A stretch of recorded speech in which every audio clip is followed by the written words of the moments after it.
JEE mains 2025 की जितने बच्चे तैयारी कर रहे हैं इस वीडियो को पूरा ध्यान से सुनना, क्योंकि इस वीडियो में कई चीजें डिस्कस करूंगा जो कि आपको कोई नहीं बताएगा। इसीलिए बोल रहा हूं इस चैनल को सब्सक्राइब करके बेल नोटिफिकेशन दबा लो, क्योंकि अभी तो आपका एग्जाम होगा, उसके बाद मेन इंपॉर्टेंट आपकी काउंसलिंग होती है, वहां पे चीजें आपको कोई नहीं बताएगा। क्योंकि मान लीजिए आपकी अच्छी रैंक आ गई तो वहां पे भी कई बार बच्चे अच्छे कॉलेज ले नहीं पाते क्योंकि उन्हें मालूम ही नहीं होता है, और जिनकी रैंक उतनी अच्छी नहीं आई होती है उनके लिए भी उनके रैंक पे क्या बेस्ट मिल रहा है। बच्चों को केवल पता होता है कि एडवांस से आईआईटी मिलता है, बट आईआईटी के अलावा आपका आईआईएसटी जहां डायरेक्टली इसरो में RGIPT, IIP, IISc Bangalore, apart from that आपका आईसर हो गया, नेस्ट से नाइसर हो गया, ये सारी चीजें भी आपको अलग तरीके से मिलती हैं। कैसे मिलती हैं सब डिस्कस करेंगे, आपको हमेशा सारी चीजें बताते रहेंगे। आपका काम है सब्सक्राइब करके बेल नोटिफिकेशन दबा लेना, क्योंकि पछताओगे फिर बाद में। आप इस वीडियो में काफी सारी डिस्कस करूंगा।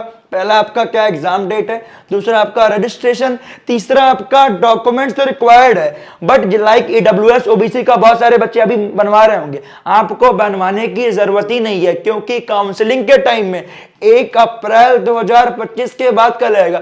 अभी आप बनवाओ फिर बनवाना पड़ेगा तो उसका कोई सेंस नहीं है। तो किस बच्चे को क्या करना है सब डिस्कस कर रहे होंगे, इस वीडियो को ध्यान सुनिएगा। तो पहला तो आपका एग्जाम डेट, तो एग्जाम आपका पहला वाला कंफर्म यही है कि जनवरी में होगा, लास्ट वीक जनवरी में अराउंड 25 तारीख से, ठीक है। और दूसरा वाला आपका फर्स्ट वीक अप्रैल में।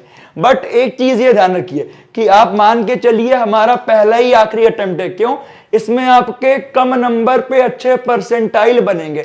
तो अच्छे से तैयारी कीजिए, मन लगा के तैयारी कीजिए। आपका काम है पढ़ाई करना, मेरा काम है आपके रैंक पे बेस्ट डिजर्विंग कॉलेज दिलवाना। तो एक लाइक जरूर करके जरूर सब्सक्राइब कर लीजिएगा, ठीक है। अगली इंपॉर्टेंट बात कि भैया हमारा रजिस्ट्रेशन कब से स्टार्ट होगा, तो आप मान के चलिए फर्स्ट या सेकेंड वीक नवंबर में स्टार्ट होगा। जैसे ही होगा कैसे फॉर्म को फिल आउट करना है आपको सब इस चैनल पे मिल रहा होगा, तो उसके लिए आप परेशान मत होइएगा।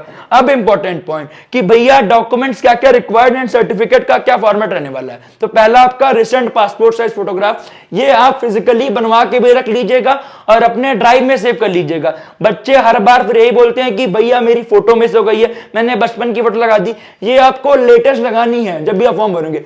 ये आपका एडमिट कार्ड हो गया, पूरा काउंसलिंग तक काम आने वाली है, ध्यान दीजिएगा।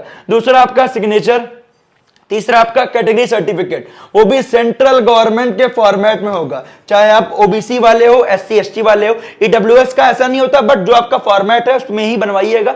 एक इंपॉर्टेंट बात, ईडब्ल्यूएस ओबीसी का 1 अप्रैल 2025 के बाद का लगेगा काउंसलिंग के टाइम में, तो अभी आपको कुछ करने की जरूरत नहीं है। कैटेगरी आपको ईडब्ल्यूएस ओबीसी डालना होगा, वहां पे एक डिक्लेरेशन फॉर्म आएगा वो लगा दीजिएगा, और at the time of counselling आपको सर्टिफिकेट फॉर्मेट में जो रहेगा वो बनवा के लगा दीजिएगा। वो आप 1 अप्रैल 2025 के बाद बनवाएंगे, वरना अभी बनवाओगे पैसे लगेंगे फिर आपका लगेगा। तो अभी आपको बनवाने की जरूरत नहीं, वरना फिर से बनवाना पड़ेगा।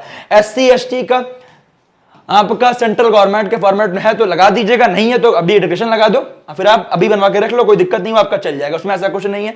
उसके अलावा इनकम डिटेल ऑफ पेरेंट्स, ये आप सही भरिएगा। अदरवाइज कई बच्चे अभी गलत भर देते हैं, फिर काउंसलिंग का टाइम बोलते हैं भैया ऐसा वैसा, तो ये आप सही भरिएगा, ठीक है। आइडेंटिटी प्रूफ लाइक आधार कार्ड, इसके अलावा क्लास 12th का रिजल्ट, 10th का रिजल्ट, जो बच्चे ड्रॉपर हैं उनके रोल नंबर से काम चल जाएगा, ठीक है। अब बात करते हैं इंपॉर्टेंट आधार कार्ड में जो आपकी फोटो है वो बचपन की नहीं होनी चाहिए। अगर 1-2 साल पुरानी अपडेट है चल जाएगा, बट बहुत पुरानी नहीं होनी चाहिए। तो अभी आप नहीं अपडेट है तो लेटेस्ट करवा लो, अदरवाइज बाद में आपको दिक्कत होगी, ध्यान दीजिएगा आधार कार्ड के लिए। अगली इंपॉर्टेंट पॉइंट कि भैया जो हमारा फॉर्मेट है सर्टिफिकेट फॉर्मेट ईडब्ल्यूएस का ये रहता है, ओबीसी का आपका ये रहता है, इसमें सेंट्रल का ही चलेगा, ध्यान रखना। बहुत सारे बच्चे सेंट्रल के लिस्ट में नहीं आते हैं तो फिर वो नहीं चलेगा। ओबीसी एनसीएल का, एससी एसटी का सर्टिफिकेट फॉर्मेट ये है, ठीक है। तो किसी के मन में कुछ डाउट होगा इस वीडियो के नीचे कमेंट कीजिएगा। Wish you all the best, अच्छे से तैयारी कीजिए, पूरा आपको आखिरी तक हर चीजें टाइमली गाइड करते चलेंगे। मिलते हैं अगले वीडियो में, बाय बाय, जय हिंद।